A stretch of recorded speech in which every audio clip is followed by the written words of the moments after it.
Bismillahirrahmanirrahim. Assalamualaikum warahmatullahi wabarakatuh. Alhamdulillahirabbil alamin. Wa bihi nasta'in ala umurid dunya waddin. Wassalatu wassalamu ala asyrafil anbiya wal mursalin sayyidina Muhammadin wa ala alihi wa sahbihi ajma'in. Amma ba'd. Mudah-mudahan majelis ilmu ini ditakdir oleh Allah menjadi majelis ilmu yang nafi'an mubarakah fid dini wad dunya wal akhirah. Dan mudah-mudahan kita semua digolongkan oleh Allah termasuk min ahlil Quran wa min ahlil ilmi wa ahlil khair wa ahlil tuqa wa ahlil dzikr.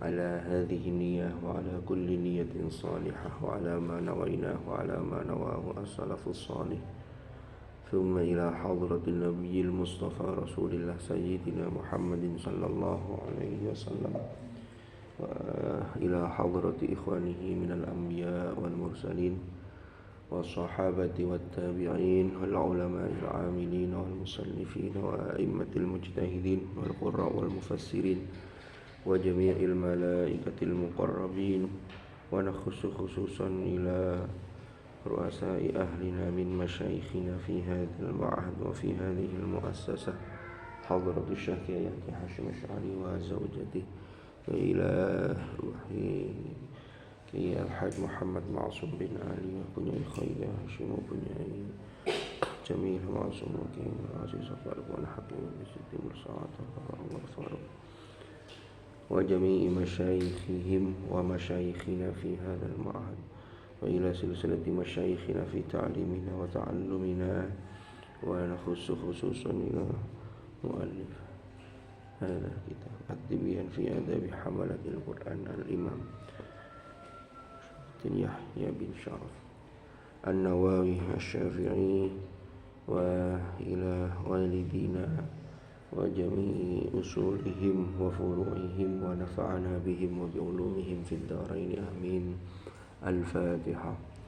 أعوذ بالله من الشيطان الرجيم. بسم الله الرحمن الرحيم. الحمد لله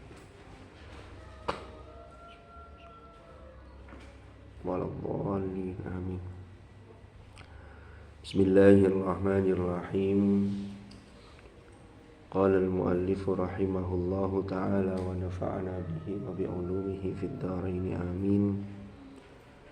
وعن أبي سعيد الخدري رضي الله عنه عن النبي صلى الله عليه وسلم قال يقول الرب سبحانه وتعالى من شغله القرآن وذكري عن مسألتي أعطيته أفضل ما أعطي السائلين وفضل كلام الله سبحانه وتعالى على سائر الكلام كفضل الله تعالى على خلقه. رواه at-Tirmidzi. Di penjelasan yang lalu ini ada hadis qudsi. Masih ingat hadis qudsi apa? Hadis yang disandarkan kepada Allah karena maknanya dari Allah, lafadznya dari Rasulullah. Allah dawuh yang kemudian disampaikan oleh Rasulullah, siapa atau barang siapa yang ia sibuk dengan Al-Quran. Kemarin sudah kita jelaskan. Jadi materi Al-Quran itu tidak hanya bacaan, tapi ada materinya, ada isinya. Makanya mempelajari isi kandungannya itu termasuk tersibukkan dengan Al-Quran. Dan juga karena sibuk berzikir mengingat Allah sehingga dia sampai terlewat lupa apa yang ia perlukan, tidak ia minta, tidak ia mohonkan di dalam doa yang terpanjatkan kepada Allah. Maka kata Allah, sebagai penghargaan aku berikan kepadanya apa yang paling utama dari apa-apa yang diberikan kepada orang-orang yang meminta. Apa yang diberikan kepada orang yang memang meminta. Nah, lanjutannya Kenapa kok bisa begitu? Karena kalamullah itu punya keutamaan. Makanya lanjutannya wa fadlu kalamillah. Wa fadlu kalamillahi utawi keutamaan kalam Allah, yaitu keutamaan Al-Qur'an. Wa fadlu kalamillah utawi keutamaan kalamullah subhanahu maha suci Allah wa ta'ala lan halim maha luhur sapa Allah ala sairil kalam ing atase seluruh jenis kalam. Wa fadlullahi subhanahu wa ta'ala utawi keutamaan kalamullah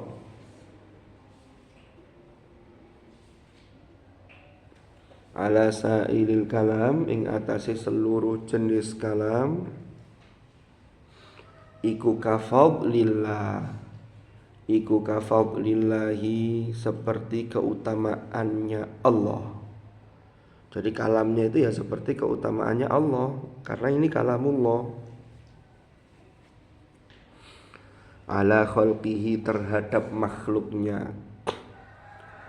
Jadi keutamaan kalamullah dibanding dengan kalam selain kalamullah itu seperti keutamaannya Allah sendiri dibanding makhluk ciptaan Allah.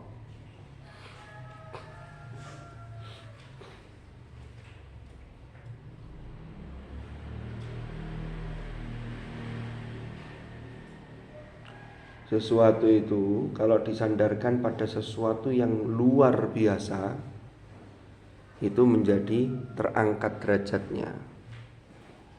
Ya. Allah itu adalah zat yang maha luar biasa, maha segala-galanya. Ya. Jadi kalau sesuatu itu langsung disandarkan kepadanya, itu menjadi luar biasa. Contoh, kalam. Kalam itu apa artinya, Rek? Kalam itu ya ucapan. Ya. Kalau manusia, kalam itu kalau dalam nahwu itu dijelaskan al-kalam huwal lafdzul murakkabul mufidu bil wad'i. Ya. Al-Qur'an itu ini dulu pernah saya ceritakan. Jadi Quran itu firman Allah, kalamullah itu bersifat qadim. Kan kalau Allah kan bersifat qadim. Sampai kan belajar Aqaid 50, tahu akidah 50. Apa aja itu maksudnya? Sifat wajib bagi Allah, sifat muhal mustahil atau muhal bagi Allah, lalu sifat jaiz. Sifat wajib berapa? 20. Allah wujud, qidam, baqa, mukhalafatul lil hawadits, qiyamuhu bi nafsihi dan seterusnya. Sifat muhal adam, huduts, fana. Ya kan? Terus sampai berapa? 20. Berarti berapa? 20 tambah 20 10 tambah 10 20 tambah 20 40. Ada satu sifat jaiz. Berarti berapa? 4 1. Terus ditambah sifat wajib bagi Rasul. Berapa? 4. Siddiq, amanah, tabligh, fatona atau fatona dan tabligh. Terus tambah 4 lagi yang sifat muhal, tidak mungkin bagi Rasulullah. Apa itu? Apa? Bohong. Terus apa ya? Khianat, kitman, balada, bodoh. Kitman menyimpan ilmu, tidak mungkin. Jadi 4 ini. Berarti 41 tambah 8 berapa? 49. Tambah 1 apa? Sifat jaiz bagi Rasulullah. Nah itulah akidah 50. dalam akidah ahli sunnah wal jamaah yang i'tiqadnya itu adalah akidah 50 ini, kalamullah itu sifatnya qadim. Sehingga kalam itu ini dibagi dua. Kalamullah sifatnya kalam nafsi itu ketika Al-Quran belum dinuzulkan, belum diiklamkan. Bal huwa Qur'anum majid fi lauhim mahfud. Di lauh mahfud itu manusia, makhluk, kita ini kan makhluk. Makhluk itu kan adalah makhluk yang berdimensi. Kita ini butuh dimensi ruang, butuh dimensi waktu. Ya. Sementara Lauh Mahfud itu adalah sesuatu yang pendekatannya adalah pendekatan imani, keimanan. Maka tidak ada kita, saya ini yang bisa mengakses langsung ke Lauh Mahfud. Jadi kalamullah yang di Lauh Mahfud, ingat, ini jangan disamakan dengan kalam biasa. Jangan disamakan dengan makhluk. Yang makhluk itu butuh tempat, butuh waktu. Ini sudah dimensi di luar nurul. Di luar nurul itu maksudnya supra rasional. Ya sama kayak kemarin yang kita peringati peristiwa Al-Isra wal Mi'raj, itu pendekatannya supra rasional. Itu dimensi iman. Ya, dia dijelaskan secara ilmiah nggak bisa karena peristiwa itu hanya satu kali terjadi. Sementara sesuatu yang disebut ilmiah itu kalau terjadi berulang kali dan bisa diobservasi, bisa diamati, makanya muncul istilah sunnatullah. Tapi kalau peristiwa seperti Al-Isra wal Mi'raj itu iradatullah, qudratullah. Jadi nggak bisa diamati. Kalau ilmiah, ya empiris, kaum empiris, rasionalis, ini sulit untuk mendekati peristiwa Al-Isra Mi'raj kalau tidak digabungkan, kalau tidak dilandasi oleh keimanan. Kembali ke kalam tadi. Jadi Quran itu ketika menjadi kalam nafsi, maka pokoknya Quran itu kalam nafsi ketika nuzul karena kasih sayang Allah diturunkan oleh Allah. Jangan pernah dibayangkan seperti makhluk, benda. Kalau benda, air dalam gelas ini ketika saya letakkan di atas meja, maka dia butuh tempat. Apa tempatnya? Meja, ya kan? Ketika saya turunkan ke bawah meja, di atas meja masih ada enggak? Enggak ada. Karena dalam satu waktu dia ini hanya membutuhkan satu dimensi, enggak bisa dia dua ini. Paham? Ini makhluk yang ya secara zahir, secara biasa begitu. Tapi kalau ada orang yang kemudian mendapatkan keutamaan, mendapatkan kekhususan dari Allah, ya ini sudah beda lagi, apalagi Rasulullah. Nah, Quran itu nuzulnya itu dari kalam nafsi menjadi kalam lafzi, itu jangan dibayangkan seperti makhluk. Makanya inilah yang kata para ulama, ini nuzul itu bimakna. Nanti kan ada Ramadan, ada peringatan nuzulul Quran. Nuzul itu maknanya adalah i'lam, Allah menginformasikan. Makanya dari Lauh Mahfud diturunkan ke Baitul Izzah fis sama'id dunya, itu sekaligus jumlah wahidah pada malam Lailatul Qadar. Dari sama'id dunya, dari Baitul Izzah kepada Hadratul Rasul, berarti diturunkan ke dunia. Itulah kemudian Al-Quran itu ketika disampaikan oleh Rasulullah, dia menjadi kalam lafzi, sehingga bisa disampaikan, bisa diucapkan, bisa dibaca, ditirukan oleh sahabat, termasuk sampean-sampean hari ini. Tapi keutamaannya tetap seperti kafadlillahi ta'ala ala khalqihi. Jadi sesuatu kalau disandarkan kepada Allah itu menjadi mulia.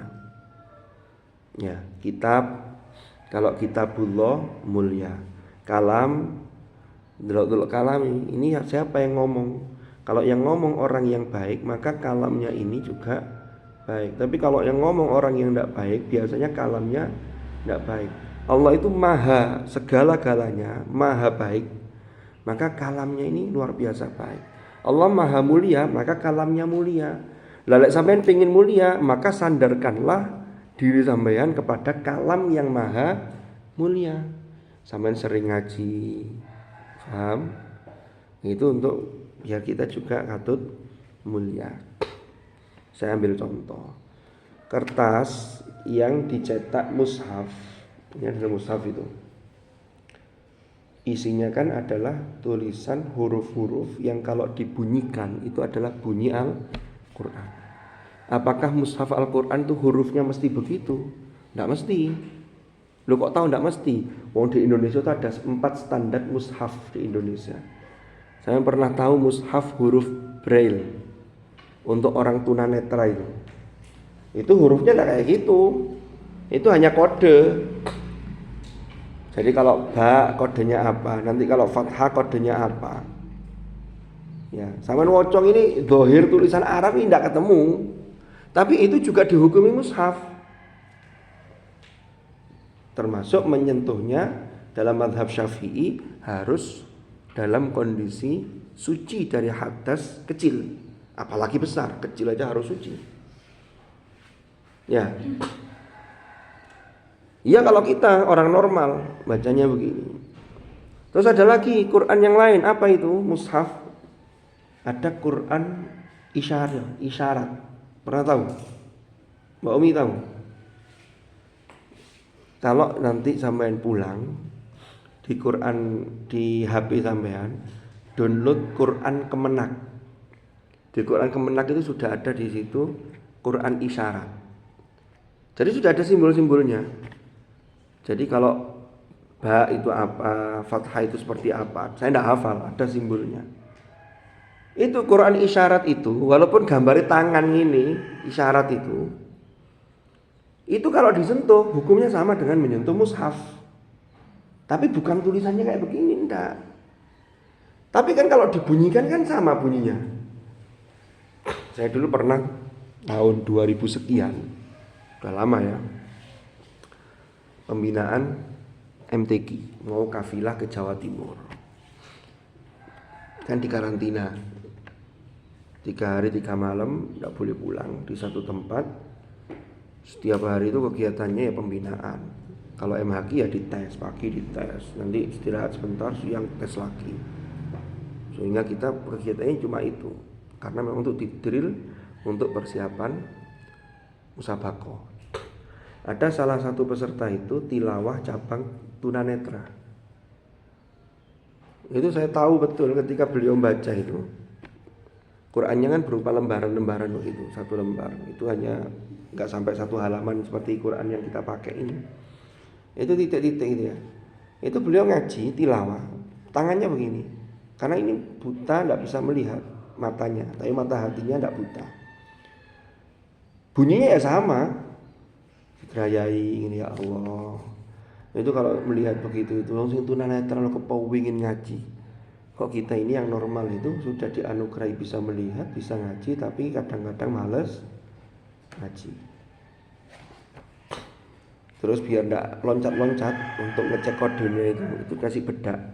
Bedak ya kok tambah halunyu, tapi ya tidak tahu ya begitu itu. Putih-putih tak kira apa gitu. Bedak apa tepung gitu ya. Seret ini. Kalau Quran isyarat itu dulu munculnya gara-garanya ada perwakilan saudara-saudara kita, kan ada perkumpulannya yang tuli dan tunarungu dan tunawicara. Itu dia selama ini tidak mendapatkan informasi tentang agama, termasuk yang paling prinsip tentang kitab suci. Jadi ngaji itu tidak bisa, hanya melihat orang ngaji kan ngini-ngini tok, tapi kan nggak tahu muni apa itu nggak tahu.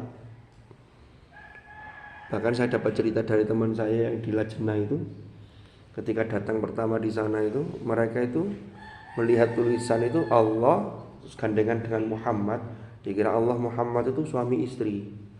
Ini dugaan mereka. Ya karena tidak ada informasi yang masuk.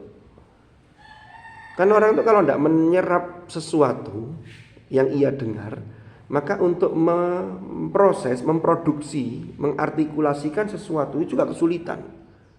Kan begitu. Makanya biasanya gandengannya tuli dulu, tuna rungu dulu, baru tuna wicara. Nanti tuna rungunya sejauh mana persentasenya. Kalau masih bisa mendengar sedikit, dia mungkin masih bisa ngomong, tapi tidak seperti orang yang seperti sampean-sampean ini. Loh, itu saking kepinginnya belajar agama, termasuk belajar Al-Quran, akhirnya tim Lajnah itu belajar ke Bandung, belajar ke Jogja. Akhirnya membuat rumusan mushaf isyarat. Itu juga mushaf gitu loh. Makanya Quran ini kalau dari sisi bacanya, itu yang penting itu bunyinya. Tapi bunyi itu kemudian diwujudkan dalam tulisan. Lah tulisan itu bentuknya bisa mengadopsi, karena tulisan asalnya itu adalah tulisan Arab. Al-Quran diturunkan bilisanin Arabiyyim mubin, maka tulisan asal itu ya tulisan Arab. Ditransliterasi boleh apa enggak? Menurut mayoritas ulama mengatakan boleh, tapi syaratnya jangan sampai merubah ucapannya, bahaya. Sampeyan tahu transliterasi itu? Biasanya buku Yasin Tahlil, mari tulisan Arabe ditulis Indonesia, tokok kiri. Iya kan? Baru terjemahannya. Untuk siapa? Maunya untuk orang yang tidak bisa baca tulisan Arab. Itu memang menyelesaikan masalah, tapi kadang-kadang memunculkan masalah. Nah sekarang fa itu transliterasi yang lama itu ditulis dengan TS, ya kan? Tapi yang sekarang ada yang tulisannya S, tapi S-nya dikasih titik. Saya lupa kalau fa itu titiknya di atas apa di bawah begitu, untuk membedakan fa dengan shot. Kalau dulu shot itu SH, fa itu TS. Makanya madrasah Tsanawiyah itu kan TS ya. Tsanawiyah kan? Karena sampean tahu Arabnya. Itu kalau orang tidak tahu bahasa Arab itu bisa dibaca madrasah Tsanawiyah. Sama kayak merek mobil itu, ada tulisannya Mitsubishi. Orang yang tidak paham, ini Mitsubishi asli bahasa Jepang, oh jangan-jangan dari bahasa Arab. Di bahasa Mitsubishi kan beda. Jadi transliterasi kadang-kadang begitu. Paham enggak yang tak cerita nih? Ngaji esok kok kayak ngipi gitu ya. Enggak ya? Kayak sampean sholat subuh kok ngipi. Lagi sholat ngipi.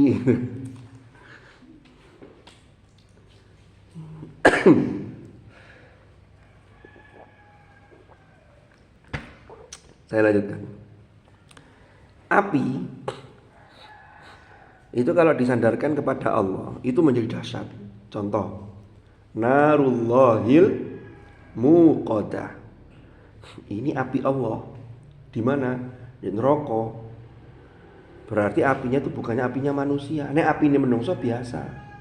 Panasnya berapa? Api itu berapa? Panasnya berapa api itu? Sama kalau lihat api ngapain?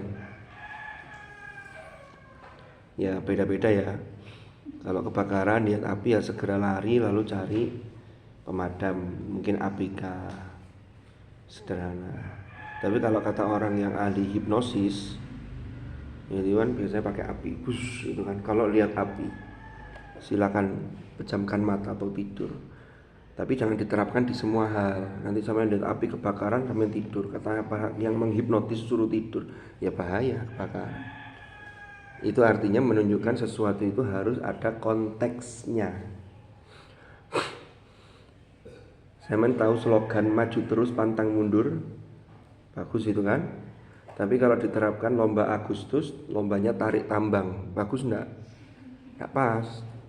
Ayo maju terus pantang mundur, maju ya kalah sampai melewati batas itu. Jadi ada konteksnya masing-masing. Suruh sholat, Yusuf tala, sholat kan nomor 2, nomor 1 kan syahadat loh. Ya mesti aja. Tapi sholat kalau dibandingkan kegiatan yang lain, sama cek ngerumpi, cek ngobrol, cek ngini, cek HP-an kalau di rumah ya, suruh sholat sama ibunya, ya, maka lebih baik sholat. Jadi semua itu harus ada konteksnya. Nah lagi Ramadan muncul ungkapan katanya hadis, tapi kan kemudian ini diperselisihkan. Ya, apa itu? Tidurnya orang yang puasa itu ibadah. Nah itu harus dilihat konteksnya. Ibadah itu kalau dibandingkan sampean melakukan hal-hal yang tidak manfaat, melakukan hal-hal yang dosa, maka lebih baik tidur. Tapi kalau ngaji, saya suruh ngaji, ayo ngaji. Saya ngantuk tak turu, kan tidurnya orang puasa kan ibadah loh. Ngaji lebih, nilainya ibadahnya lebih tinggi dibanding sekedar tidur. Paham? Jadi harus tahu bandingannya. Unta Allah, ada nggak di Quran? Ada. Apa itu? Naqatallahi wa suqyaha.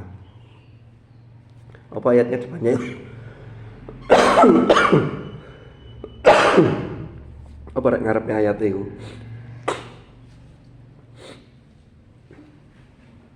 Apa Mbak Aila?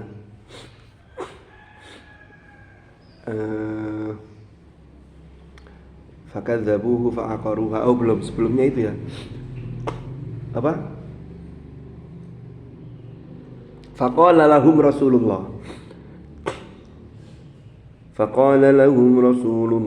naqatallahi wa suqyaha. Rasulullah utusan Allah di situ itu Nabi Shalih. Nabi Shalih itu punya umat, yang umatnya itu namanya kaum apa? Wa ila Thamud aqahum Shalihah. Thamud. Mereka ini gak punya keahlian. Wa Thamud alladzina jabus sakhra bil wad. Batu-batu yang besar, yang keras, yang batu itu tinggi sehingga gunung-gunung batu itu diukir. Untuk apa? Sebagai tempat tinggal. Jadi rumahnya itu di perbukitan yang dari batu itu diukir, tidak tahu ya dengan alat apa di zaman itu. Karena kaum Tsamud itu termasuk Arab yang bangsa Al-Baidah yang sudah punah. Kita tahunya hanya informasi dari Al-Quran. Itu loh batu yang besar itu bisa diukir, bisa ditempati jadi rumah. Padahal zaman sekarang tuh kalau mau mecah batu kayak begitu, itu peralatannya luar biasa. Itu orang Tsamud sudah bisa begitu. Nah, karena keahliannya begitu, maka mukjizat yang diberikan kepada Nabi Shalih itu agar mereka beriman, itu yang melebihi itu.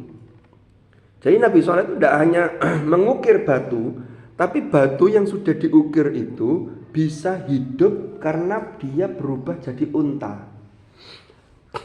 Makanya disebut naqah. Naqah itu unta betina yang usianya tidak begitu tua, tapi dia sudah punya anak. Lalu unta itu mengeluarkan air susu unta. Yang susu unta itu diminum oleh anak unta itu sama bisa dinikmati oleh kaum Tsamud. Lo bayangkan, itu kalau orang logikanya jalan, hatinya terbuka, dia pasti akan menerima. Tidak mungkin batu kemudian tiba-tiba jadi unta kalau tidak ada yang menjadikan. Kan begitu? Sudah gitu bisa mengeluarkan susu unta, yang susu itu mereka bisa merasakan, bisa diminum. Apa yang terjadi? Mereka itu justru malah durhaka. Mestinya kan aturannya minum susu unta itu gantian. Hari ini itu jatahnya anaknya unta, hari berikutnya baru jatahnya diambil orang-orang. Orang-orang tidak diserobot semua. Sudah gitu karena mereka membangkang, tidak percaya dengan risalah yang dibawa oleh Nabi Shalih, malah untanya dibunuh. Wah, ini sudah parah, ini durhaka yang murakab, durhaka yang levelnya itu berlapis.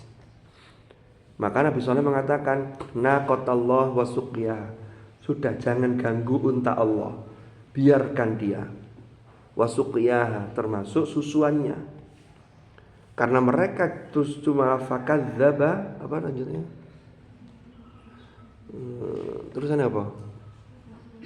Fakadzabuhu fa'aqaruha.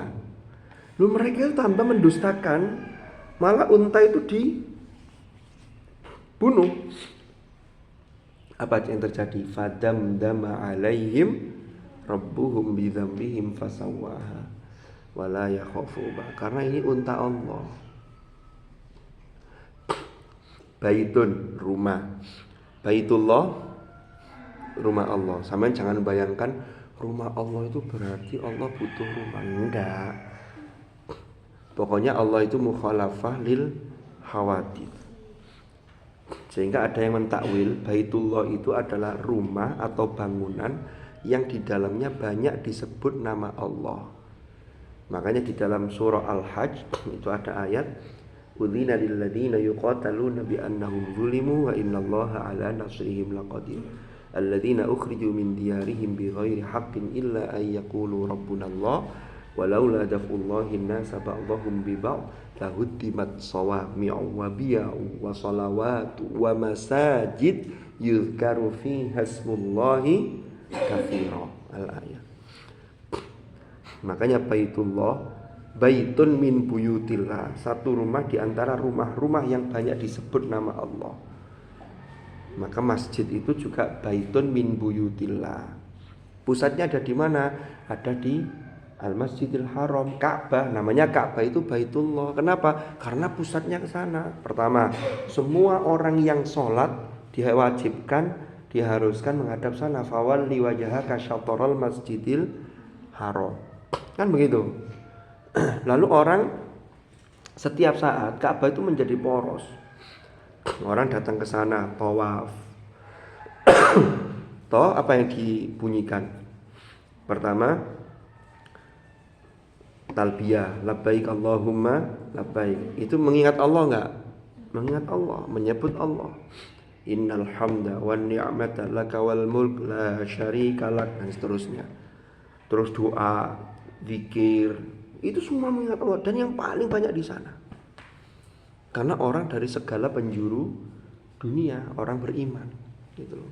Makanya disebut Baitullah. Jadi jangan dibayangkan Baitullah itu rumahnya Allah di sini.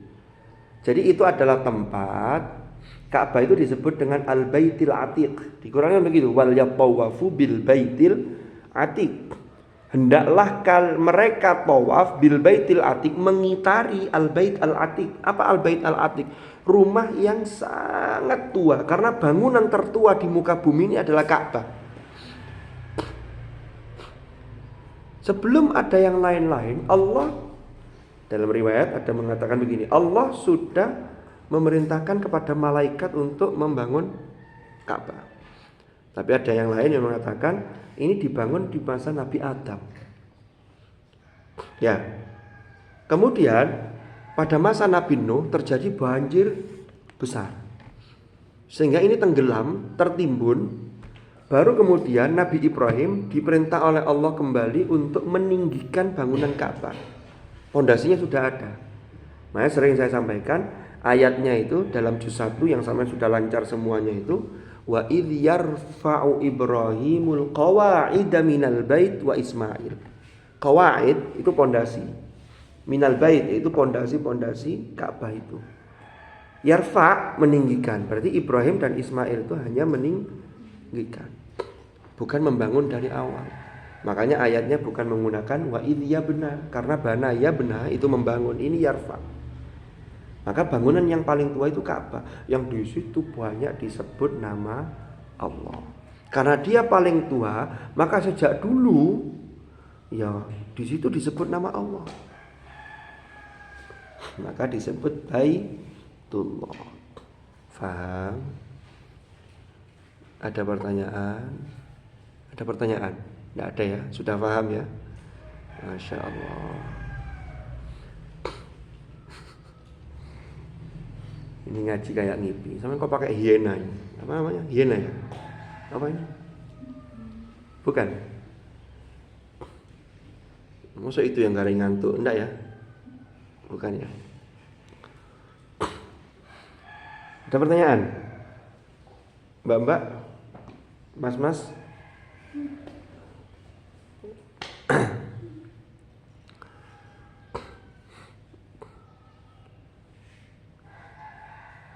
Kertas, asalnya kertas kosong kayak mushaf itu, terus ditulisi kalamullah. Maka kalau kertas itu sobek jatuh ke bawah atas landasan keimanan kita ambil, kita taruh di tempat yang atas, bahkan kita cium dulu kadang-kadang ini baru taruh atas. Kenapa? Karena kertas itu tidak kosong tapi sudah ada tulisan kalamullah, maka kertasnya terangkat menjadi mulia. Jangankan kertasnya, covernya itu sobek, lepas, tidak ada ayat Fatihahnya, tidak ada Al-Baqarahnya, tidak ada, hanya ada tulisan Al-Quranul Karim, terus ada ayatnya satu, la yamassuhu illal mutahhar. Itu kalau jatuh dia diambil enggak? Diambil. Itu atas landasan keimanan kita hormati. Jadi begitu. Rawa at-Tirmidzi, rawa meriwayatkan hu ing hadis sapa at-Tirmidzi, Imam at-Tirmidzi, wa qala, dan berkomentar. Menurut berkomentar atau sapa at-Tirmidzi, hadis ini adalah iku hadisun hadis hasanun, yang nilainya hadis hasan.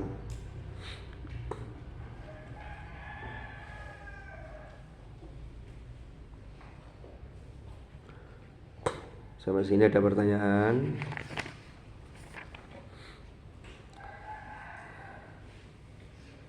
Wa ani ibni Abbasin, dan diriwayatkan dari Abdullah ibni Abbas radhiyallahu, mudah-mudahan meridhai sapa Allah anhuma terhadap Abdullah ibnu Abbas.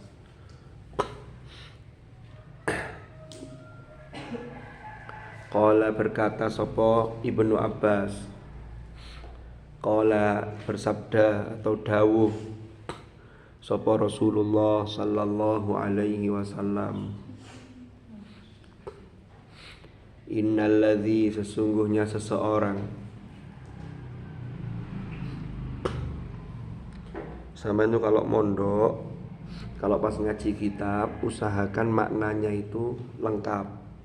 Kalau ada yang ketinggalan karena ngantuk, karena tidur sehingga tidak maknai, atau ngantuk sehingga terjadi coretan-coretan. Kan kadang kalau ngantuk kan begini, sehingga koyoknya maknai penuh tapi hanya seret, tidak terbaca. Itu segera lengkapi. Karena pengalaman dari teman saya dan temannya teman saya, termasuk temannya teman-teman saya,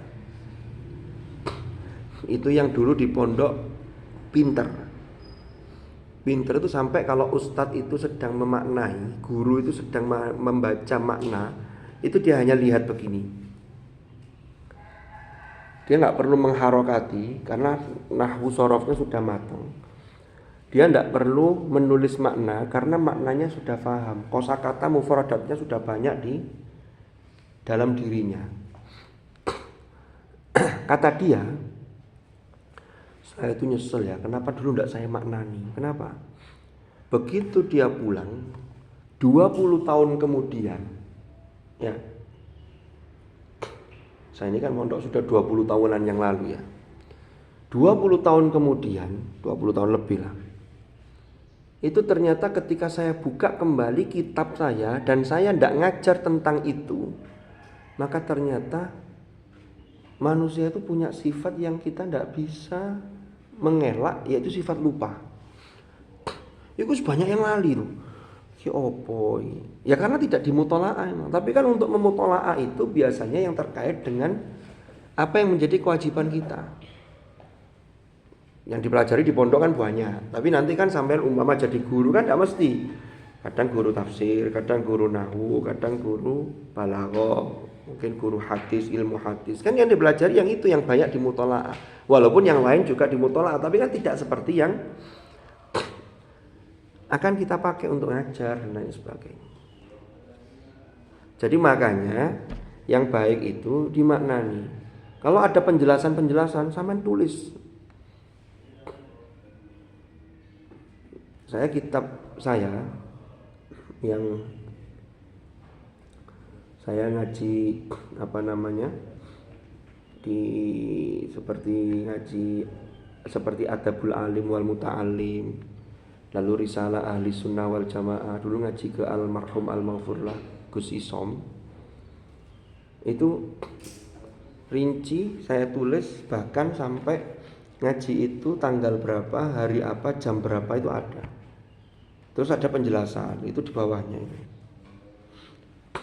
Jadi penjelasan itu kalau mau ditulis di kitab sama ditulis di buku, dua, sehingga sampean punya salinan. Kalau di lembaran kertas sampean masukkan, itu kalau kertasnya tidak jatuh sudah untung itu. Tapi kalau kertasnya hilang, penjelasannya jadi hilang. Tapi ya tidak apa-apa daripada tidak nulis.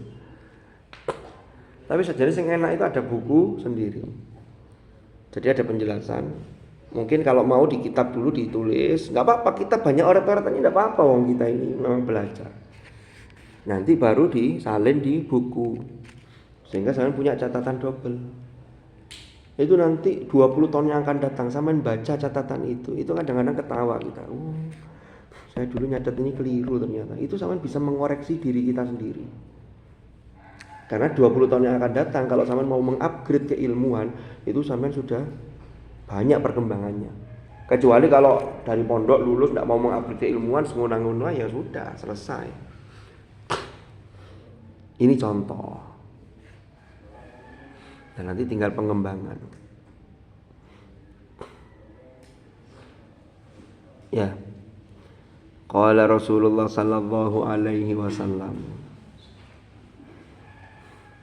Ya, ini kan saya sampaikan karena saya melihat banyak teman-teman yang ngantuk, yang tidur. Ini kira-kira setelah tidur, setelah ngantuk itu, setelah pulang ngaji itu cuek apa punya kepedulian? Kalau punya kepedulian kepada diri sendiri ya tadi itu. Atau jangan-jangan tidak peduli itu karena ala wong ngaji diwacakno ae. Wah, ini perlu dicoba berarti. Nanti untuk pekan berikutnya itu apa yang sudah kita baca, coba sampean baca ulang untuk kita cek. Siap ya? Disiapkan mulai hadis ke An Abi Musa al-Ash'ari, dari situ aja ya. Qala Rasulullah mathalul mu'min alladhi yaqra'ul Qur'an mathalul udrujah. Nah, nanti sampean siapkan itu. Dibaca sama maknanya. Gak usah ditunjuk sekarang. Kalau tunjuk sekarang nanti yang persiapan hanya yang ditunjuk. Tapi kalau disampaikan secara umum kan semuanya persiapan. Nanti kalau tidak bisa baca, duduknya di depan sini. Ya. Jadi baca kan maju. Terus kalau tidak bisa, macet. Innalladzi sret laisa sret fi jawfihi sret. Kenapa kok dibaca cacat? Lah ini garis-garis sret semua. Ya sudah, di sini dulu. Silakan panggil temannya siapa yang sampean tunjuk. Nah, sampean tunjuk yang bisa, karena yang bisa nanti akan menyelamatkan sampean bisa balik. Kalau yang ditunjuk tidak bisa, nambah lagi cecer. Wahnya pindah semua ke sini, saya yang pindah ke sana. Enggak, guyon ya. Artinya guyon itu ya enggak mungkin lah kalau semuanya kemudian enggak bisa. Saya yakin ada yang banyak yang bagus kan, cuman belum kadang-kadang belum kelihatan. Yang penting sudah dimaknani yang pede gitu loh, kadang mau coba gak pede. Atau jangan-jangan ada yang tulisannya sendiri enggak bisa membaca. Nulis dhewe mencureng. Opo iki? Karena tidak dimuto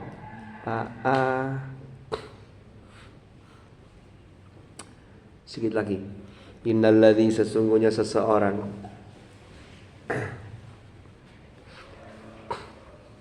laisa kang ora ono sapa alladzi. Laisa kang ora ono sapa alladzi iku fi jaufihi, di dalam rongganya. Artinya dalam rongganya itu dalam tubuhnya, dalam dirinya. Karena manusia itu adalah makhluk yang berongga, lubang. Apa syai'un, sesuatu. Apa syai'un, sesuatu minal Qur'ani, dari Al-Qur'an.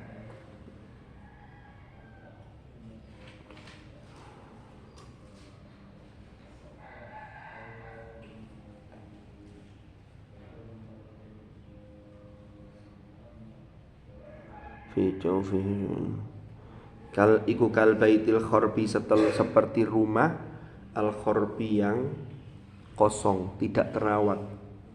Al khorb itu kosong, tidak terawat. Jadi orang yang di dalam dirinya tidak ada sedikit pun hafalan Al-Quran, juga tidak pernah ngaji, tidak pernah diisi dengan kalamullah, itu seperti rumah yang kosong. Rumah yang kosong itu biasanya banyak apa? Banyak jin, banyak hantu, banyak apa lagi? Ya banyak, kalau nggak dibersihkan ya banyak sawangnya, banyak, bahkan ada apa? Yang tinggal di situ. Suwung, tahu suwung ya, bahasa Jawa itu. Suwung. Lah semakin berarti ini kalau kita pahami, semakin banyak Quran yang sampean hafal, maka berarti perabot sampean semakin lengkap. Gitu loh. Tinggal nanti ngerawatnya. Dulu guru saya almarhum al-maghfurlah Dr. Kiai Haji Syafaat yang pernah saya undang ke Seblak tahun 2014 ngisi seminar Al-Quran. Jadi 2014. Sampai kelas berapa waktu itu? Mbak Umi sudah kuliah 2014? Belum ya? 2014 berarti berapa tahun yang lalu? 11 tahun yang lalu, 10 tahun setengah yang lalu. Itu beliau dawuh begini. Merawat rumah yang tidak kosong atau rumah yang belum jadi dengan rumah yang sudah jadi, itu lebih mudah merawat rumah yang sudah jadi. Rumah itu kalau belum jadi, itu biasanya ada aja kadang hal-hal yang cepat membuat dia rusak. Apalagi wis gak ditempati, gak tahu diresiki, gak direken, waduh cepet itu. Tiba-tiba di tengah-tengah keramik begini muncul apa? Pecah, kemudian dipakai rumahnya semut. Kan begitu. Moro pojok-pojokan sana sawang. Tahu sawang ya? Sawang itu apa? Sawang itu untuk dilihat di sawang. Dan seterusnya. Itu merawatnya itu lebih mudah yang sudah jadi. Makanya kata beliau menganalogikan begini, Quran itu kalau sudah selesai hatam, tapi menghafalnya tidak hanya sekedar hatam, dirawat, ya murojaah, ya ziyadah. Itu kalau sudah hatam, itu dia akan punya ritme menjaga yang baik. Kalau belum dapat 25 juz, terus sibuk yang lain-lain, sudah saya lanjutkan kapan-kapan saja kalau sudah lulus dari sini. Itu kadang ngerawatnya itu lebih sulit. Dan itu kadang-kadang tidak 25 tapi berkurang. Naudzubillah. Ya, ini yang jangan sampai terjadi. Saya dipeseni dulu sama guru saya, pokoknya ngapalno Quran itu ngaji itu seumur hidup. Jangan sampai jadi orang yang punya label, oh dia itu adalah orang yang pernah hafal Quran. Kalau pernah hafal Quran berarti dia hari ini sudah tidak bisa terbaca lagi. Bahkan juz 1 pun kadang tidak terbaca. Saya pernah nguji calon mahasiswa beasiswa tahfidz. Saya tanya, sudah hatam? Sudah pernah hatam Pak setorannya? Saya tesnya walaupun sudah siap dites semua, enggak Ustaz, saya siap 110 juz saja. Saya tes juz 9, enggak jalan sama sekali. Saya tanya juz berapa itu? Ngawur jawabnya, juz sekian. Enggak, keliru, enggak bisa jawab. Saya ganti soal lebih rendah lagi, juz 6, enggak bisa. Sampai saya suruh baca sendiri, milih. Sampean milih, bacaan terserah sampean. Milih juz 1. Milih dhewe iki. Juz 1 koyo yo ta'awudnya itu. A'udzubillahi minasyaitonir. Begitu dapat durung tutuk ayate, durung tutuk wakofe, macet. Gak iso nutuk. Padahal milih dhewe juz 1 pisan. Ini kenemenen ini. Berarti memang tidak pernah diteras. Makanya sampai yang punya hafalan berapapun, walaupun baru juz 30, umpama yang pemula-pemula itu tetap diteres. Kenapa? Karena semakin banyak deres, semakin banyak hafalan sampai deres, itu sampai memasukkan sesuatu yang baik dalam diri sampean. Tidak jadi rumah kosong. Karena kalau rumah kosong menjadi rumahan. Tuh, ada pertanyaan sampai sini? Wallahu a'lam bishawab. Mudah-mudahan manfaat, mudah-mudahan barokah. Al-Fatihah.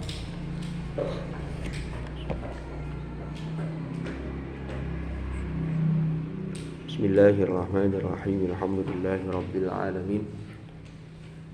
Allahumma salli wa sallim ala sayyidina Muhammadin karimil abai wal ummahat. Allahumma anfa'na ma 'allamtana wa bima 'allamtana wa 'allimna ma yanfa'una warzuqna ilman nafi'a.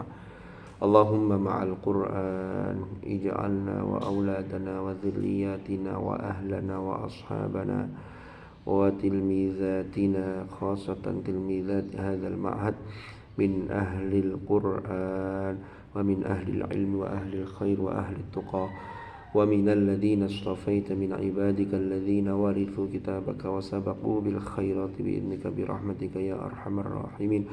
Allahumma ja'al ijtima'ana hadha ijtima'an marhuma wa tafarruqana min ba'dihi tafarruqan ma'suma wa la taj'al ma'ana wa fina shaqiyyan wa la mahruma bi rahmatika ya arhamar rahimin. Allahumma inna nastawdi'uka ma qara'na wa ma hafidhna wa ma 'allamtana fartudhu ilayna inda hajatina ilayhi bi rahmatika ya arhamar rahimin. Rabbana atina fid dunya hasanah wa fil akhirati hasanah wa qina adzaban nar wa adkhilna al-jannata ma'al abrar ya aziz ya ghaffar ya rabbal alamin. Jazallahu anna sayyidana wa nabiyyana Muhammadan sallallahu alaihi wasallam afdala ma huwa ahlu wa salamun ala al-mursalin walhamdulillahi rabbil alamin. Al-Fatihah.